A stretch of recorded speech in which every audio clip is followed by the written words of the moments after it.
Absentee property ownership in many small college football towns has a negative impact on permanent residents of those communities, according to a study by a Georgia State University geosciences researcher.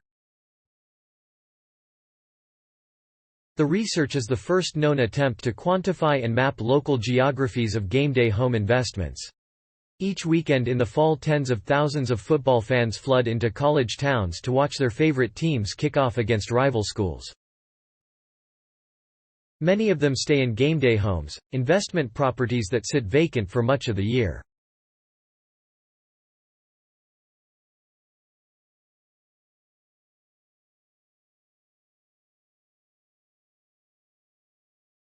Taylor Shelton, assistant professor of geosciences and the study's author, examined data from more than a dozen college towns in the South where schools in the Southeastern Conference attract large fan followings. He compared cities like Athens, Georgia, Gainesville, Florida, and Auburn, Alabama, and developed a study of Starkville, Miss, home of the Mississippi State Bulldogs.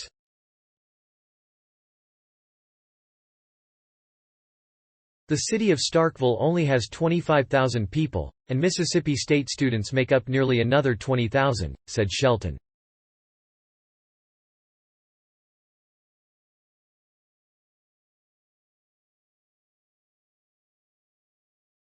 But the football stadium holds over 60,000 fans, so the population of the city doubles or triples on game day weekends, meaning the entire nature of the town is transformed.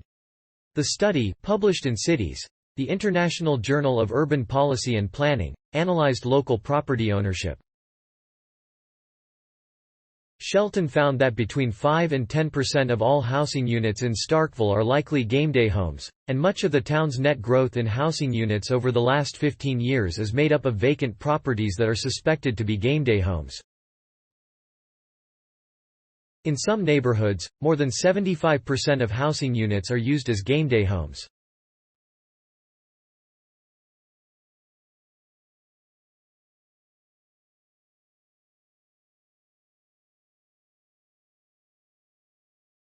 According to Shelton, these properties, which have grown significantly in the Southeast in recent years, are owned by wealthy alumni, fans and investors who rarely occupy the homes, resulting in a net negative for permanent residents.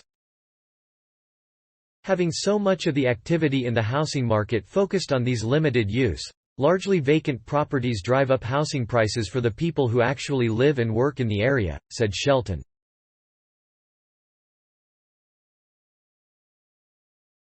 A lot of these smaller towns are now seeing rapid growth, but it really cuts into the kind of vibrancy and energy that you expect from a college town. Changes to zoning and tax laws could ease some of the impacts, according to the study, but Shelton said implementation of these changes has been. Bigger cities have implemented vacancy taxes on properties to discourage people from buying homes for speculative or temporary uses, Shelton said. Being able to access some of that money and then reinvest it directly into affordable housing is a really simple step. But smaller cities are hesitant to do too much because they like the property tax revenue and they don't have the simultaneous burden of providing municipal services to year-round residents. Cities like Starkville are often hamstrung by state laws that preempt localities from enacting stricter One of the main goals of the study was to develop a reproducible method to identify game-day homes that can be applied in any city or college town across the U.S., helping researchers and policymakers make sense of what's driving this phenomenon.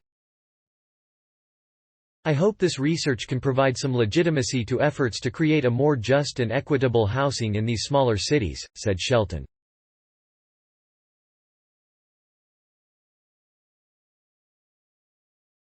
We should place the focus on what residents actually want and need to make their lives better, rather than having places that cater towards wealthy out-of-town alumni and fans.